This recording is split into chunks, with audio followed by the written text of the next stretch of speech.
আলহামদুলিল্লাহি রাব্বিল আলামিন আসসালাতু ওয়াসসালামু আলা সাইয়্যিদিল মুরসালিন আম্মা বা'দু ফাউযু বিল্লাহি মিনাশ শাইতানির রাজীম বিসমিল্লাহির রহমানির রহিম আসসালাতু ওয়াসসালামু আলাইকা ইয়া রাসূলুল্লাহ ওয়া আলা আলিকা ওয়া আসহাবিকা ইয়া হাবিবাল্লাহ আসসালাতু ওয়াসসালামু আলাইকা ইয়া নবিয়াল্লাহ ওয়া আলা আলিকা ওয়া আসহাবিকা ইয়া নূরাল্লাহ।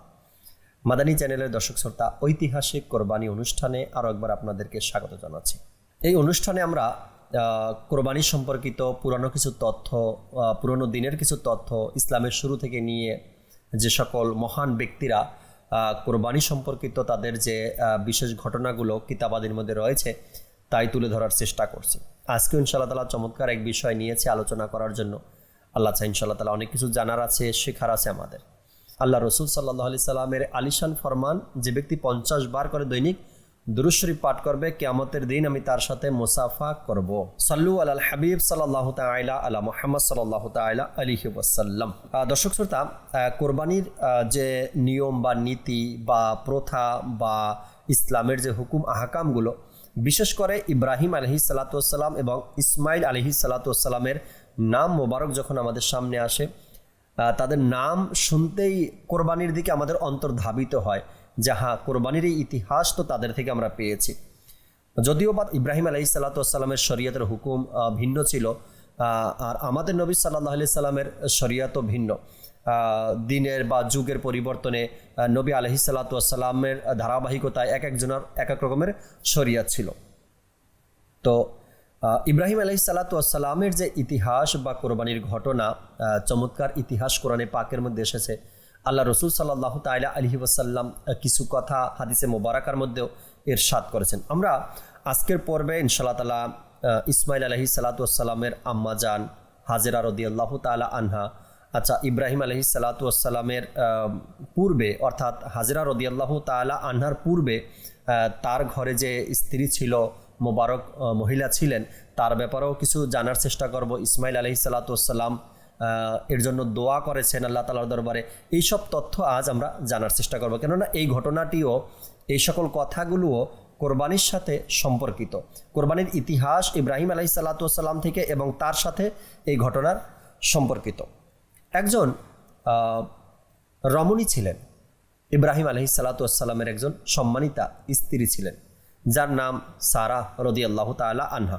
যখন তিনি ইব্রাহিম আলাইহিস সালাতু ওয়াসসালামের ঘরে ছিলেন তার স্ত্রী হয়ে, এবং আল্লাহ পাকের যে হুকুম আহকামগুলো ইব্রাহিম আলাইহিস সালামকে মেনে নেওয়া, তিনি তাও মেনে নিলেন এবং তার সাথে যখন দীর্ঘদিন অতিবাহিত হলো, কিন্তু সন্তান হচ্ছিল না। সারা রাদিয়াল্লাহু তাআলা আনহার সন্তান হচ্ছিল না।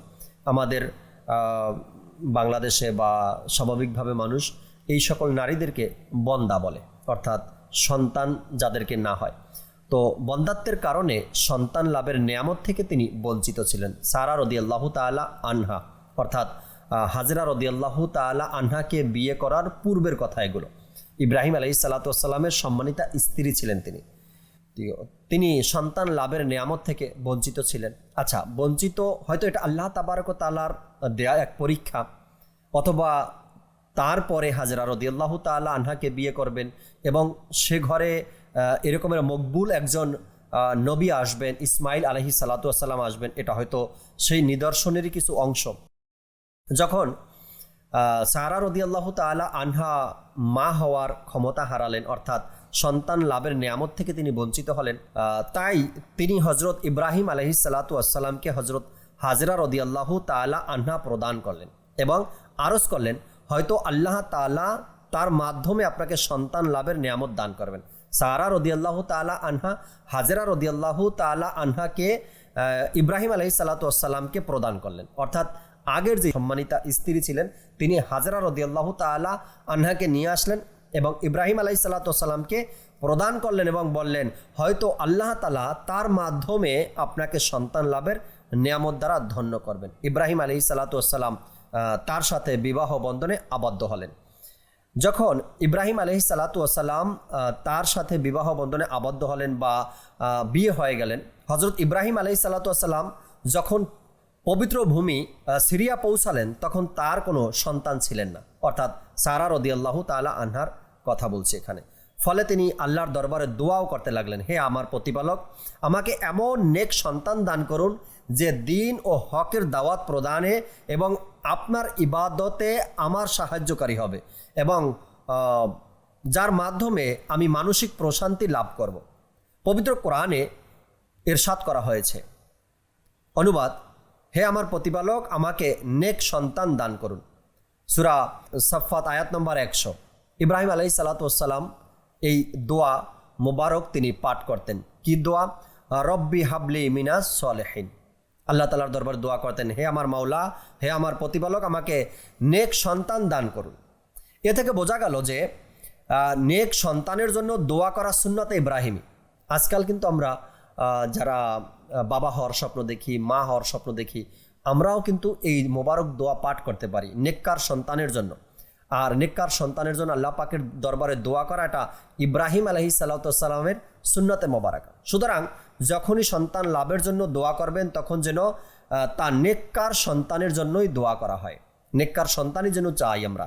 ধৈর্যশীল পুত্রের সুসংবাদ, তার দোয়া কবুল হলো এবং আল্লাহ পাকের পক্ষ থেকে একজন ধৈর্যশীল পুত্র সন্তানের সুসংবাদ প্রদান করা হলো। পবিত্র কোরআনে ইরশাদ করা হয়েছে, অতঃপর আমি তাকে একজন ধৈর্যশীল পুত্রের সুসংবাদ দিলাম।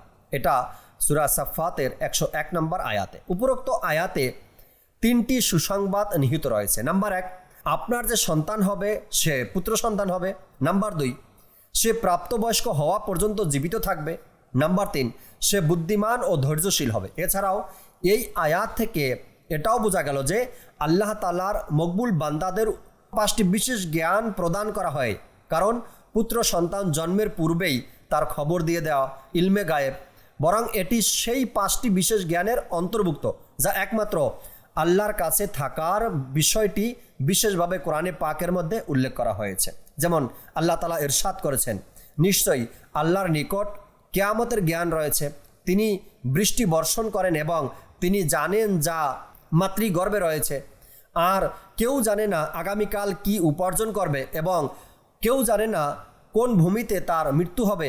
নিশ্চয়ই আল্লাহ সর্বজ্ঞ ও সর্ববিষয় অবহিত। সূরা লোকমানের 34 নম্বর আয়াতে এসেছে যে গায়েবের সংবাদ আল্লাহ তাআলার কাছে, মাতৃগর্ভে কি সন্তান রয়েছে তাও আল্লাহ তাআলার কাছে, কোন ভূমিতে কে মৃত্যুবরণ করবে তাও আল্লাহ তাআলার কাছে। হ্যাঁ, তো এ থেকে আল্লাহ তাবারক ওয়া তাআলা তার পছন্দনীয় নবী রাসূলদেরকে যা জানান ওই সকল নবী রাসূলরা তা জানেন।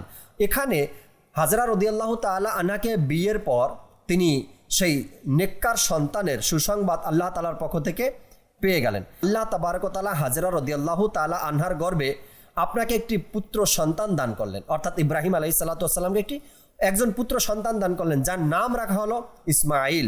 তিনি হযরত ইব্রাহিম আলাইহিসসালামের প্রথম পুত্র। সকল মুসলমান এবং আহলে কিতাবদের এ বিষয়ে ইজমা রয়েছে যে ইসমাঈল আলাইহিসসালাম বয়সে হযরত ইসহাক আলাইহিসসালামের চেয়ে বড় ছিলেন। হযরত সাইয়েদনা ইসমাঈল আলাইহিসসালামের জন্মের পর তার সম্মানিত পিতা হযরত সাইয়েদনা ইব্রাহিম আলাইহিসসালামের উপর ওহী নাজিল হলো।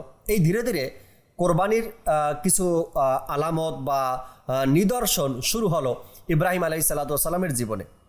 পুত্র সন্তান জন্মের পর ওহী নাজিল হলো যে আপনি হযরত হাজরা রাদিয়াল্লাহু তাআলা আনহা এবং হযরত ইসমাঈল আলাইহিসসালামকে জনপথে নিয়ে যান, যেখানে বর্তমানে মক্কাতুল মুকাররমা অবস্থিত। হযরত ইব্রাহিম আলাইহিসসালাম তাদের উভয়কে সাথে নিয়ে বোরাকে সাওয়ার হয়ে শাম সিরিয়া থেকে হারাম শরীফের পবিত্র ভূমিতে এলেন এবং পবিত্র কাবার সন্নিকটে তাদের নামিয়ে দিলেন। সে সময় সেখানে না ছিল কোনো জনবসতি, না ছিল কোনো পানির ঝর্ণা। একটি ছোট্ট গলিতে কিছু খেজুর এবং একটি পাত্রে সামান্য পানি তাদের দিয়ে তিনি ফেরার পথ ধরলেন। ফেরার সময় তিনি তাদের দিকে ফিরে তাকালেন না। অর্থাৎ যখন ইব্রাহিম আলাইহিসসালাম তাদের উভয়জনকে মা হাজেরা রাদিয়াল্লাহু তাআলা আনহা এবং ইসমাঈল আলাইহিসসালামকে সেই হেরেমের পাশে রেখে চলে গেলেন, কিছু খেজুর আর কিছু পানি সাথে রেখে তিনি ব্যাক করলেন, চলে যাবেন। আচ্ছা, চলে যাওয়ার সময় পিছনে তাকালেনও না। হযরত ইসমাঈলের জননী হযরত হাজেরা রাদিয়াল্লাহু তাআলা আনহা আরজ করলেন, আপনি আমাদের কোনো পরিচিত সঙ্গী বা বন্ধুহীন এই নির্জন উপত্যকায় রেখে কোথায় যাচ্ছেন? ইব্রাহিম আলাইহিসসালামকে জিজ্ঞাসা করলেন, কিন্তু হযরত ইব্রাহিম আলাইহিসসালাম এই কথার কোনো উত্তর দিলেন না এবং সেদিকে তাকালেনও না। হযরত হাজেরা রাদিয়াল্লাহু তাআলা আনহা কয়েকবার এই কথা বললেন, কিন্তু কোনো উত্তর না পেয়ে শেষে জিজ্ঞেস করলেন, আল্লাহ তাআলা কি আপনাকে এর নির্দেশ দিয়েছেন? হযরত ইব্রাহিম আলাইহিস সালাতু ওয়াস সালাম বললেন। এটা শুনেই তিনি শান্ত হয়ে গেলেন। অর্থাৎ হাজেরা রাদিয়াল্লাহু তাআলা আনহা জিজ্ঞাসা করলেন যে আমি এবং আমার এই ছোট্ট শিশুকে রেখে আপনি কোথায় যাচ্ছেন? ইব্রাহিম আলাইহিস সালাতু ওয়াস সালাম কোনো উত্তর দিচ্ছেন না। আবারও জিজ্ঞাসা করলেন, আপনি কি আমাদেরকে এখানে ছেড়ে চলে যাবেন? কোনো উত্তর দিলেন না। তিনি বললেন, এই মানবহীন, অর্থাৎ কোনো মানুষজন নেই, জনমানবহীন এই জায়গায় রেখে আপনি কি আমাদেরকে চলে যাবেন? কোনো উত্তর দিলেন না। তখন হাজেরা রাদিয়াল্লাহু তাআলা আনহা, আল্লাহওয়ালা ব্যক্তি ছিলেন তারা, আল্লাহ তাআলার নেককার বান্দি ছিলেন তারা। তিনি বললেন, আপনি যে কাজগুলো করছেন এটা কি আল্লাহ তাআলার হুকুমে বা আল্লাহ তাআলার পক্ষ থেকে কি নির্দেশ এসেছে? তখন ইব্রাহিম আলাইহিস সালাতু ওয়াস সালাম বললেন, হ্যাঁ। আর যখন হ্যাঁ বললেন, যেহেতু আল্লাহ তাআলার পক্ষ থেকে আসা এই পয়গাম, এই সংবাদ যে তাকে এখানে থাকতে হবে, তিনি রাজি হয়ে গেলেন, তিনি খুশি হয়ে গেলেন, তিনিও চুপ হয়ে গেলেন। যেহেতু আল্লাহ তাআলার পক্ষ থেকে সিদ্ধান্ত, তো এর মধ্যে আমার জন্য মঙ্গলই রয়েছে। তিনি একদম চুপ হয়ে গেলেন, আর কোনো প্রশ্নই করলেন না। হজরত ইব্রাহিম আলাইহিস সালাতু ওয়াস সালাম চলে গেলেন। হজরত হাজেরা রাদিয়াল্লাহু তাআলা আনহা আর তার পুত্র ইসমাইল আলাইহিস সালাতু ওয়াস সালামকে দুধ পান করাতে লাগলেন। অর্থাৎ হাজেরা রাদিয়াল্লাহু তাআলা আনহা নিজ সন্তান ইসমাইল আলাইহিস সালাতু ওয়াস সালামকে দুধ পান করাতে লাগলেন। যখন তাদের কাছে থাকা পানি ফুরিয়ে গেল এবং তৃষ্ণা বাড়তে লাগলো, এমনকি শাহজাদার অর্থাৎ ইসমাইল আলাইহিস সালাতু ওয়াস সালামের পবিত্র কণ্ঠনালী তৃষ্ণায় শুকিয়ে কাঠ হয়ে গেল, তখন হযরত হাজেরা রাদিয়াল্লাহু তাআলা আনহা পানির সন্ধানে সাফা ও মারোয়া পাহাড়ের মাঝে দৌড়াতে লাগলেন। যে ইতিহাস, যে কথা আজও পর্যন্ত নয়, কিয়ামত পর্যন্ত ধারাবাহিকভাবে বজায় থাকবে, যার কদমের ধুলিতে, যার দৌড়াদৌড়িটা, যার সাফা মারোয়াতে আসা যাওয়াটা আল্লাহ পাকের দরবারে এত মকবুল, এত পছন্দনীয় হয়েছে। উম্মতে মুহাম্মাদি হজে যাক বা উমরাতে যাক, এই কাজটা তাদেরকে করতেই হবে। এভাবে তিনি 7 বার দৌড়ালেন, অর্থাৎ সাফা থেকে মারোয়াতে গেলেন, মারোয়া থেকে আবার সাফায় আসলেন। এভাবে করে তিনি 7 বার দৌড়ালেন। পরিশেষে ফেরেশতারা পাখা অথবা ইসমাইল আলাইহিস সালাতু ওয়াস সালামের পবিত্র কদম মোবারকের আগাতে সেই শুষ্ক মাটি থেকে একটি ঝর্ণা জমজম প্রবাহিত হলো, অর্থাৎ পানি দৃশ্যমান হলো। মাদানী চ্যানেলের দর্শক শ্রোতা, যে জমজমের ইতিহাস ইসমাইল আলাইহিস সালাতু ওয়াস সালামকে কেন্দ্র করে, হাজেরা রাদিয়াল্লাহু তাআলা আনহাকে কেন্দ্র করে, যে সাফা মারোয়ার ইবাদত এখনও করি, আর জমজমের ফজিলতের কথা আমাদের অনেকেরই জানা আছে। শেফা বলা হয়েছে, তৃষ্ণা নিবারণ করা বলা হয়েছে। একবার পান করলে আপনার তৃপ্তি মিটে যাবে, অর্থাৎ তৃষ্ণা আপনার মিটে যাবে। এমন মজাদার পানি, এত সুস্বাদু পানি, এবং এটা শেফার পানি বলা হয়েছে। আর এই সাফা মারোয়ার ইতিহাস ইব্রাহিম আলাইহিস সালাতু ওয়াস সালামের স্ত্রী হাজেরা রাদিয়াল্লাহু তাআলা আনহা থেকে, এবং জমজমের ইতিহাস ইসমাইল আলাইহিস সালাতু ওয়াস সালাম এবং হাজেরা রাদিয়াল্লাহু তাআলা আনহা থেকে। এবং হজরত ইসমাইল আলাইহিস সালাতু ওয়াস সালামের শৈশবে হজরত ইব্রাহিম আলাইহিস সালাতু ওয়াস সালাম জিলহজ মাসের 8ম রাতে স্বপ্নে দেখলেন। ধীরে ধীরে শুরু হতে লাগলো ইসমাইল আলাইহিস সালাতু ওয়াস সালামের সেই কোরবানির ইতিহাস এবং ইব্রাহিম আলাইহিস সালাতু ওয়াস সালামের সেই কোরবানির ইতিহাস। কেউ একজন বলছে, নিশ্চয়ই আল্লাহ তাআলা আপনাকে আপনার পুত্র কোরবানি করার নির্দেশ দিচ্ছেন। স্বপ্নে ইব্রাহিম আলাইহিস সালাতু ওয়াস সালাম দেখছেন যে আল্লাহ পাক আপনাকে আপনার পুত্র সন্তান কোরবানি করার নির্দেশ দিচ্ছেন। আচ্ছা, নবী রসুলদের স্বপ্ন, এটা আল্লাহ তাআলার পক্ষ থেকে হুকুম, এটা সাধারণ মানুষের মতো নয়। নবী রসুলদের স্বপ্ন আল্লাহ তাআলার পক্ষ থেকে হুকুম। যখন এই স্বপ্ন রাত্রে দেখলেন যে আপনাকে আপনার পুত্র কোরবানি করার নির্দেশ আল্লাহ তাআলা দিচ্ছেন, তিনি সকাল থেকে সন্ধ্যা পর্যন্ত চিন্তায় মগ্ন রইলেন যে আমি কি স্বপ্ন দেখলাম, কেমন কি দেখলাম, এটা কি হবে, এটা কিভাবে হবে, এই স্বপ্ন আল্লাহ তাআলার পক্ষ থেকে নাকি অন্য কোনো কিছু।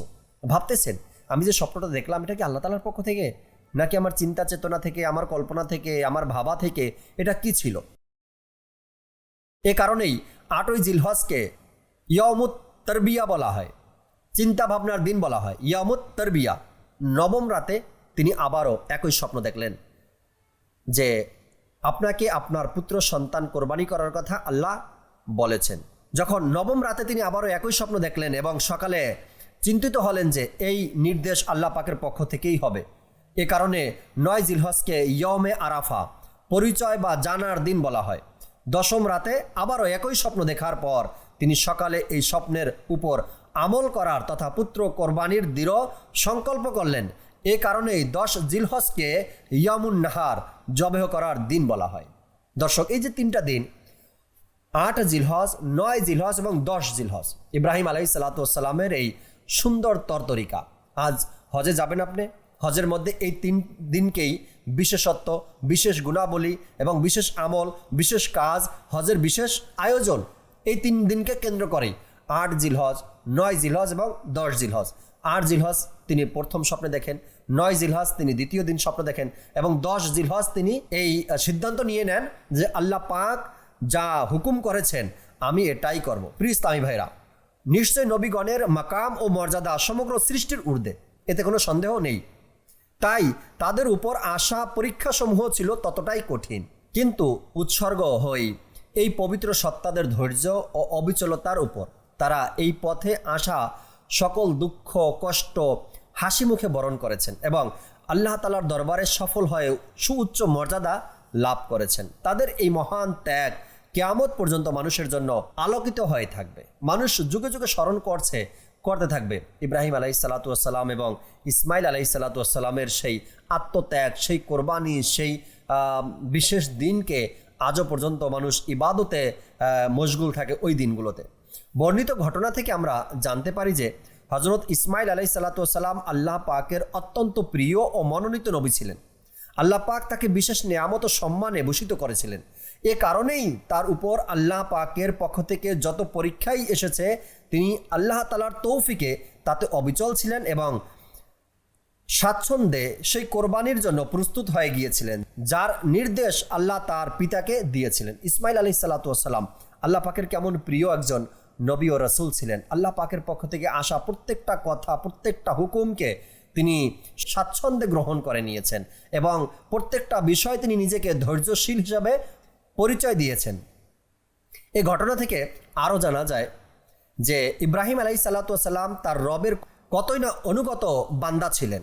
তিনি আল্লাহ তাআলার সন্তুষ্টির নিমিত্তে তার সেই সন্তানকে উৎসর্গ করতে দ্বিধাবোধ করেননি, যাকে তিনি বৃদ্ধ বয়সে অনেক দোয়া ও প্রার্থনার পর পেয়েছিলেন। আজকের অনুষ্ঠানের মূল যে বিষয় ঐতিহাসিক কোরবানি, এখানেই আমার মূল টপিক ছিল এবং আয়োজন ছিল। কেননা ইব্রাহিম আলাইহিসসালাতু ওয়াসসালাম যে হাজেরা রাদিয়াল্লাহু তাআলা আনহাকে বিয়ে করেছেন, এই ইতিহাসটাও আপনাদেরকে জানানোর একটি কারণ ছিল। কারণ তার পূর্বের যে স্ত্রী ছিল তার সন্তানাদি হচ্ছিল না, এই জন্যই পরে তিনি হাজেরা রাদিয়াল্লাহু তাআলা আনহাকে নিকাহ করেন, বিবাহ বন্ধনে আবদ্ধ হন এবং আল্লাহ তাআলার দরবারে নেককার সন্তানের জন্য দোয়া করলেন, রব্বি হাবলি মিনাস সলিহিন। এরপর আল্লাহ তাবারক ওয়া তাআলা তাকে নেককার সন্তানের সুসংবাদ শোনালেন। তো এই যে কোরবানি তার সন্তান লাভের এক আশা এবং পুত্র সন্তান হলো এবং পুত্র সন্তানকে আল্লাহ তাআলার হুকুমে সেই হেরেম শরীফের পাশে রেখে আসলেন। সেখানে রেখে আসার সময় কষ্ট হবে, মায়া হবে, পিছনে একবার তাকালেনও না। আচ্ছা, এই সব কিছু জীবনের একটা ইতিহাস, একটা ঘটনা, একটা পরীক্ষা, একটা আয়োজন ছিল। এরপরে যখন আল্লাহ পাকের পক্ষ থেকে হুকুম আসলো 8 জিলহজ, 9 জিলহজ এবং 10 জিলহজ তিনি সিদ্ধান্ত একদম অটল রইলেন যে আমি এটাই করবো যেটা আল্লাহ তাআলার পক্ষ থেকে এসেছেন। কেমন একটা পরিস্থিতি, কেমন একটা সময়, কেমন একটা চিন্তা ভাবনার সময় দেখেন যে তিনি সন্তানের মতো নিয়ামত তো লাভ করলেন, কিন্তু আল্লাহ তাআলার পক্ষ থেকে আসছে তাকে কোরবানি করতে হবে, তাকে উৎসর্গ করতে হবে। কোনো দ্বিধাদ্বন্দ্বই করলেন না, কোনো 19-20 চিন্তাও করলেন না। যাকে তিনি বৃদ্ধ বয়সে অনেক দোয়া ও প্রার্থনার পর পেয়েছিলেন, যে সন্তান ছিল তার নয়নমণি, হৃদয়ের প্রশান্তি। হজরত ইব্রাহিম আলাইহিসসালাম তাকে কখনো নিজের থেকে আলাদা করতে পারতেন না, কিন্তু আল্লাহ তাআলা সন্তুষ্টির জন্য মায়া তিনি তার প্রিয় কলিজার টুকরা এবং সহধর্মিণীকে সেই উপত্যকায় রেখে এসেছিলেন, নির্জন প্রান্তে রেখে এসেছিলেন, যেখানে মাথার উপর ছায়া ছিল না, মাথার উপর ছায়া দেওয়ার মতন কোনো গাছ ছিল না, পাতা ছিল না, তৃষ্ণা মেটানোর জন্য কোনো পানীয় ছিল না, ছিল না কোনো বন্ধু বা সাহায্যকারী যাদেরকে তিনি এত ভালোবাসতেন।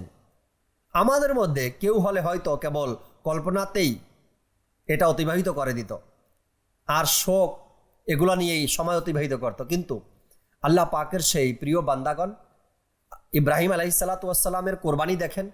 কোরবানির জন্য তিনি নিয়ে গেছেন, উৎসর্গ করার জন্য তিনি নিয়ে গেছেন। ছুরি চালাবেন, ওটা তো একটা আলাদা টপিক ছিল, ওটা তো একটা আলাদা বিষয় ছিল, ওটার স্বাদ ভিন্ন। আল্লাহ পাক হুকুম করেছেন, সেই হুকুমকে পালন করবেন। আমাদের মধ্যে যদি এমন কেউ হতো বা এমন যদি কারো সাথে হতো, তবে আমরা কল্পনাতেই সময় অতিবাহিত করতাম এবং শোকের কারণে হয়তো বুক ফেটে যেত।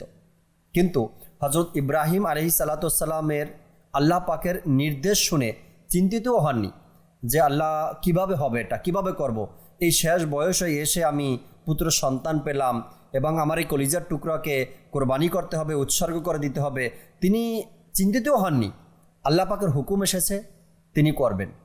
আচ্ছা, তিনি তো নিজের পুত্র সন্তানকে কোরবানি করেছেন, আমরা তো আমাদের নফসকেও কোরবানি করতে পারলাম না। তিনি যদি নিজের কলিজার টুকরা সন্তানকে উৎসর্গ করে দিয়েছেন, আমরা আমাদের নফসকেও কোরবানি করতে পারলাম না।